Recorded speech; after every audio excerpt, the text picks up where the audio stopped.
My wife said she needed space. So I gave her what she truly deserved. She looked me in the eye and said the words like they were harmless. I just need space. No anger, no tears, just a calm, almost rehearsed tone. And in that moment I knew. This wasn't about needing air. It wasn't about finding herself. It was about someone else. She just didn't have the courage to admit it. We were sitting in the living room, the same room where we had spent quiet Sunday mornings wrapped in blankets, where we had talked about future vacations, maybe even kids someday. Now, she was turning that same space into a launchpad for her exit. Not a clean break. Not even a real goodbye. Just a pause, as if I was expected to stand still while she drifted into whatever space meant. I didn't argue. I didn't beg. I just nodded. I think that threw her off. Maybe she expected a fight. Maybe she wanted one. But I had already felt the distance long before she spoke it out loud. The late replies, the cold shoulders, the way she laughed harder at her phone than she ever did with me anymore. My instincts weren't wrong. I had just been too in love to listen to them. The next morning, she packed a small suitcase. Said she'd be staying with a friend for a while. No timeline. No explanation. Just that same line, I need space. I watched her walk out the door like she was going on vacation, not leaving a marriage. She didn't even look back. For the first few days, I went through the motions. Woke up, went to work, ate dinner alone. Her things were still in the closet. Her toothbrush still beside mine. It was like she had only stepped out for groceries. But the silence was louder than any goodbye. I didn't reach out, and she didn't either. A week passed. Then two. I started noticing things, like how she had unfollowed me on social media, how mutual friends stopped tagging her in our old photos, how she was suddenly posting selfies from rooftop bars with people I didn't recognize, guys with perfectly styled hair, designer watches, and empty eyes. She looked happy. At least she was trying to. I felt something twist in my chest. Not jealousy, but something colder, a sense of clarity. She wasn't trying to find herself. She was trying to replace me. But I didn't break. I didn't beg. I didn't spiral. Instead, I made a decision. If she wanted space, I'd give it to her. Fully, completely, with no chance of coming back to the man I used to be. I'd give her all the space in the world to enjoy her new version of freedom. And I'd use that time not to wait, not to watch her pretend, but to rebuild. Not just to move on, but to move forward so far, she wouldn't even recognize who I'd become. I started small, cleaned out the house, donated her clothes, boxed up the framed photos, tossed the candles she liked. I didn't do it out of spite. I did it to clear the air. I needed space too, but mine wasn't about escaping. It was about healing. I reconnected with friends I had lost touch with, took on extra hours at work, started running again. 5 a.m. jogs in the cold that made my lungs burn and my mind sharp. I poured all the confusion, all the hurt, into momentum, into growth, and something changed. I stopped checking her stories, stopped wondering what she was doing. I no longer cared who was buying her drinks or making her laugh, because I was laughing too. Sometimes out loud, sometimes just to myself, but it was real. That's when the shift began. People noticed. Friends told me I looked different, lighter, more focused, more alive, and they were right. For the first time in years, I was living for myself. Not for her mood swings, not for her approval, not for the version of us I had been clinging to. I didn't hate her. I didn't want revenge. Not then. But I knew, deep down, that life has a way of circling back. And one day, she would realize that what she had walked away from wasn't just a relationship. It was a man who would never again wait to be chosen. That day wasn't here yet, but it was coming. And when it did, I'd be ready. Weeks turned into months, and with every passing day, the version of me that once waited at the window like some forgotten character in a romantic tragedy faded further into memory. I had stopped measuring time in how long since she left, and started counting victories instead. Small ones at first. A promotion at work that came after I pitched a project I'd been quietly refining for years. A half marathon I never thought I'd finish but did with time to spare. A few home renovations that turned our former shared space into something that finally felt like mine. It wasn't revenge. Not yet. It was reconstruction. She wanted space. Well, I had made room, not just in my home but in my life. Space to grow. Space to breathe. Space to rediscover the man I had buried beneath compromise and loyalty to someone who never fully returned it. It's strange how silence becomes your friend when you stop fearing it. I started spending evenings on my balcony with a book or just watching the sky change colors. I stopped checking my phone for notifications. The urge to see if she had messaged me? Gone. In its place, peace. Until one evening, her name lit up my screen. It was a short message. Just 3 words. Can we talk? I stared at it for a long time. Not because I didn't know what to say, but because I didn't feel anything. No rush of excitement. No bitterness. Just stillness. I left the message unread. She followed up 2 days later. This time with more context. I made a mistake. I miss us. That made me chuckle. Not out of amusement, but at the absurdity of how predictable it all was. I could almost script what was coming next. The apology. The reminiscing. The quiet confession that the freedom she chased had grown stale. That the new faces didn't know her the way I did. That they liked her smile but didn't understand her silence. But I didn't reply. Not out of cruelty. Just clarity. I wasn't angry. I just wasn't available anymore. Not emotionally, not mentally, not spiritually. The version of me who would have dropped everything for that message was gone. She had asked for space and I had filled it with purpose. I poured myself into the life I was building. I signed up for a creative writing course I had once pushed aside. I started spending weekends out of town. Hiking. Exploring. Learning to enjoy my own company without that gnawing feeling of absence. I met new people. Not dates, not distractions, just real connections. Conversations that had depth. People who didn't know my past and didn't expect me to explain it. People who liked me as I was now, not as who I used to be. One night, after a long day at work, I got another message from her. This time a bit longer. She told me she had been confused. That she had needed to explore, but nothing she found out there compared to what we had. She admitted she had seen someone for a while, but that it didn't feel right. That he wasn't me. That she wanted to try again. I sat there for a while, the message open on the screen. My fingers hovered over the keyboard. There was a time when a message like that would have brought me to tears, relief, hope, longing. Now, it felt like a knock on a door that no longer led to anything familiar. I didn't respond that night, or the next. A week later, she called. I let it ring. I didn't block her. I didn't lash out. I just moved on. Quietly. Fully. I had no interest in going back to someone who only realized my worth when others couldn't measure up. One evening, I sat with a close friend over drinks, and they asked, if she showed up on your doorstep tomorrow, what would you do? I didn't even have to think. I'd thank her, I said, for setting me free. That's what it had become.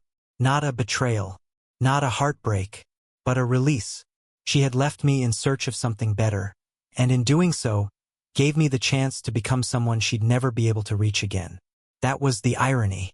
She left thinking I'd stay stuck in place, waiting for her shadow to return. But I had built a life in the sunlight, brick by brick, without her. And it felt good, felt whole. I didn't hate her. I wasn't bitter. I just wasn't hers anymore. Not even a little. And the most satisfying part? She had no idea how far ahead I really was. But soon she would. It happened on a quiet Saturday afternoon. I was working on my car in the driveway, hands covered in grease, the kind of peaceful routine that had become part of my new rhythm. The air was cool, the sun warm, and for the first time in what felt like years, my mind wasn't tangled in memories or expectations. That's when I heard a voice, soft, uncertain. I turned, and there she was, standing on the edge of the sidewalk like she didn't quite know whether she belonged there. She looked different, tired maybe, not in the physical sense, but in the way people do when they've been chasing something that never quite materialized. Her hair was pulled back, makeup light, and she was wearing a sweater I remembered buying for her on a spontaneous road trip 2 winters ago. Still fit, but nothing else did. "Hey," she said, her voice barely above a whisper. I stood, wiped my hands on a rag, and nodded. "Hey."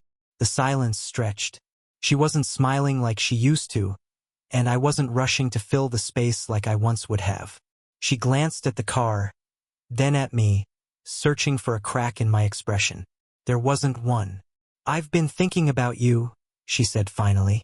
"A lot." I didn't respond. Not because I didn't have anything to say, but because I didn't owe her the comfort of small talk. She took a breath and continued. "I know I hurt you. I know I was selfish.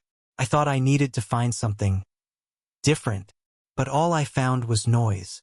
Her eyes searched mine, looking for the man who would crumble at her honesty. But I wasn't that man anymore.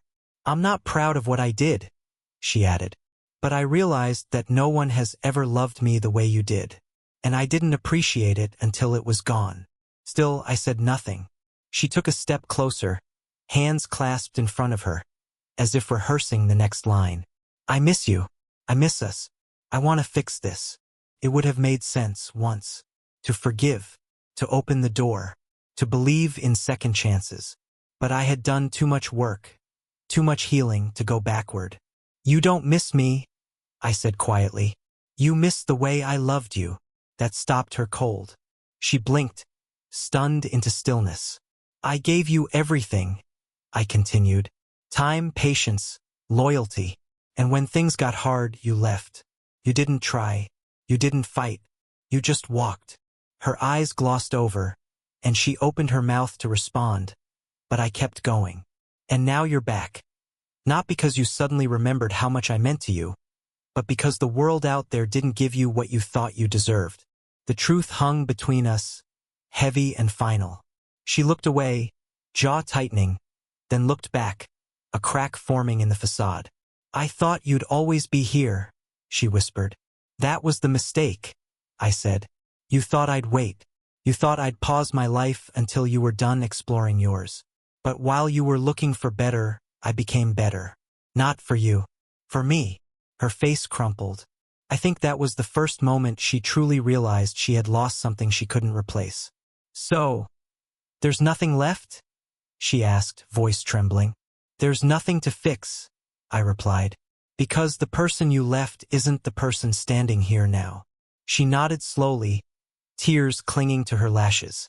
I felt no satisfaction in her pain, no triumph in her regret. Just certainty. This was the closure she didn't expect, and the peace I had already found. "I'm sorry," she said again, "but apologies don't rewind time. They don't undo choices.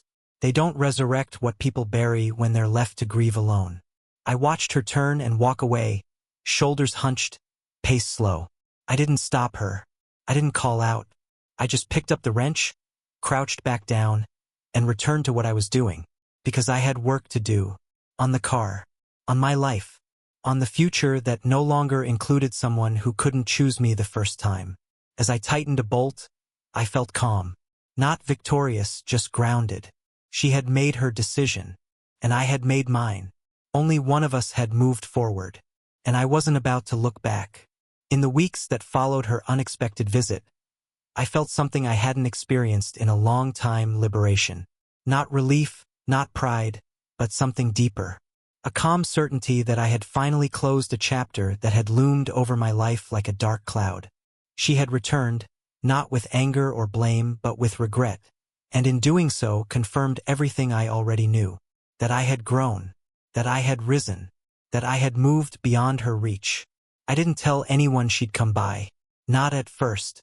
It wasn't some dramatic moment I needed to relive. It wasn't a story I wanted sympathy for. It was just one more step on a path I had paved alone. And as I kept walking, I started seeing the world with new eyes. I traveled more. Took a solo trip upstate, rented a small cabin by a lake where I spent days reading, fishing, and simply being. I didn't think about her once while I was there, and that, more than anything, told me I was free. I had found a version of myself that I never knew existed. Independent, strong, balanced. I wasn't trying to impress anyone or prove anything. I was simply living. And oddly enough, In that stillness, life started to open up. I began meeting new people. Not romantically, not with urgency, but organically. Real conversations with real people. One afternoon, at a local bookstore I'd wandered into for the first time, I struck up a chat with someone over a shared interest in old crime novels. We ended up grabbing coffee. No pressure, no expectations. Just two people connecting over something simple and honest. That's what I had been missing all along. Clarity. I had spent years in a fog of making it work, with someone who never really met me halfway.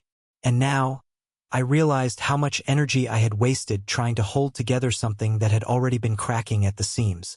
Back home, I kept refining my space.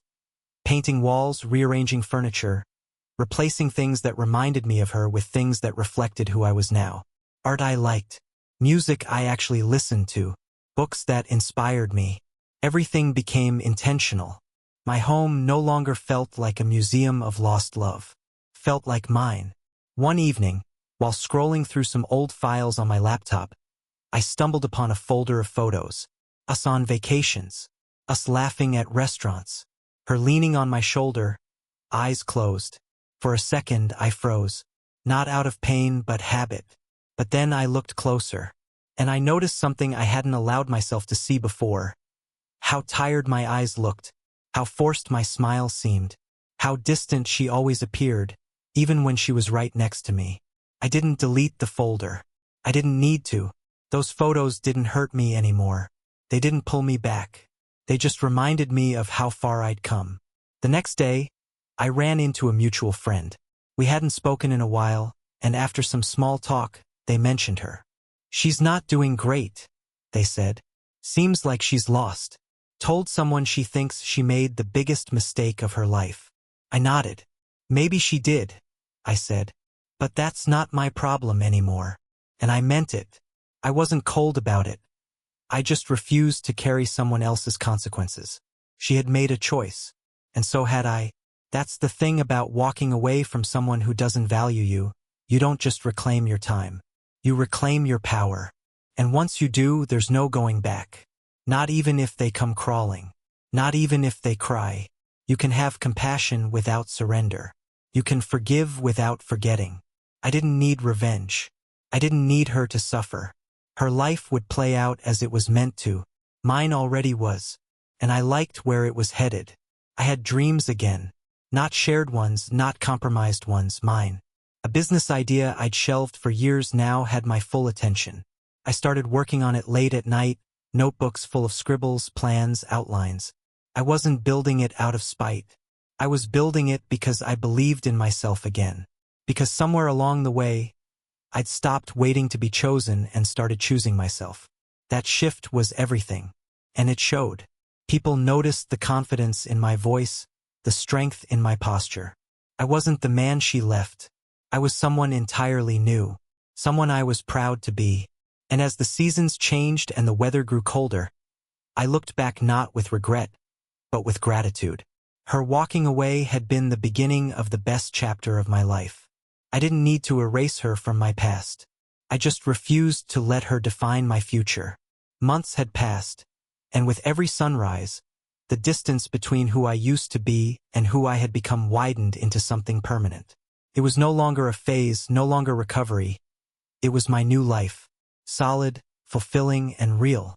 I had built it from the rubble she left behind, piece by piece, choice by choice.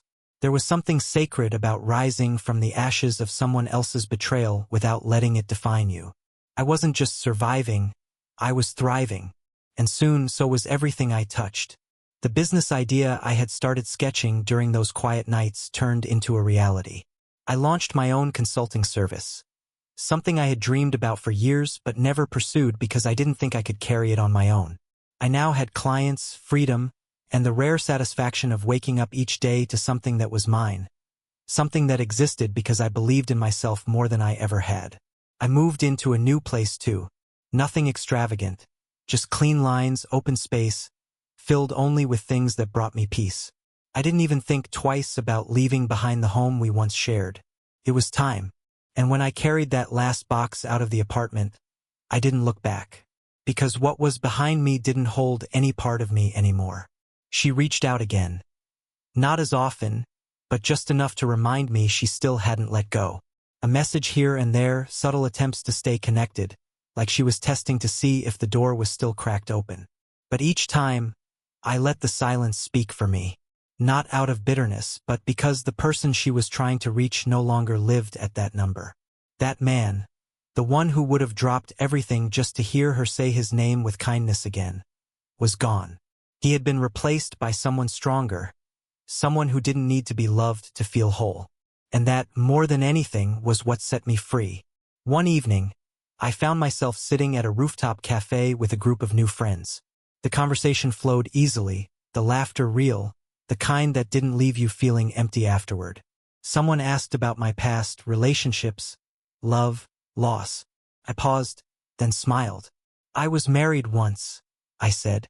She left to find herself. So I found myself instead. They nodded, not prying, not judging, just understanding. That's the beautiful thing about healing. Once you're no longer hiding your scars, you realize they're just part of the design. They tell your story, but they don't write your future. I began mentoring a few younger guys, too, some going through heartbreak, others just lost in themselves. I told them what no one told me back then, that you don't win by getting someone back. You win by getting yourself back. That love isn't about holding on. It's about growing side by side. And if someone walks away from you in your lowest, they don't deserve a seat in your highest. I shared my story not because I wanted sympathy, but because I wanted them to see what was possible. That betrayal isn't the end of you. Sometimes, it's the beginning. And then, one day, as if life needed to drive the lesson home one last time, I ran into her. I was in a different city for a conference. It was late. I had just stepped out of a hotel lobby to get some fresh air. And there she was, on the other side of the street, sitting alone on a bench. I didn't approach her. I just watched for a moment. She looked older, not aged, just worn. Her phone in her hand, staring blankly, as if waiting for a message that never came. Felt like a strange kind of symmetry. She had once walked away without a backward glance. Now I was walking forward without a pause. And for the first time, I didn't feel anything. No anger, no desire, not even a flicker of curiosity. Just closure. The real kind. The kind that doesn't need words or explanations. The kind that comes from building a life so full that the past has no room to echo. So I turned, walked back into the hotel, and went upstairs to my room, where notes for a new project were spread across the table. I poured myself a drink, opened my laptop, and kept working, because this was my story now. Not one written in pain, not one defined by who left or who stayed, but one carved out in strength, growth, and unwavering self-respect.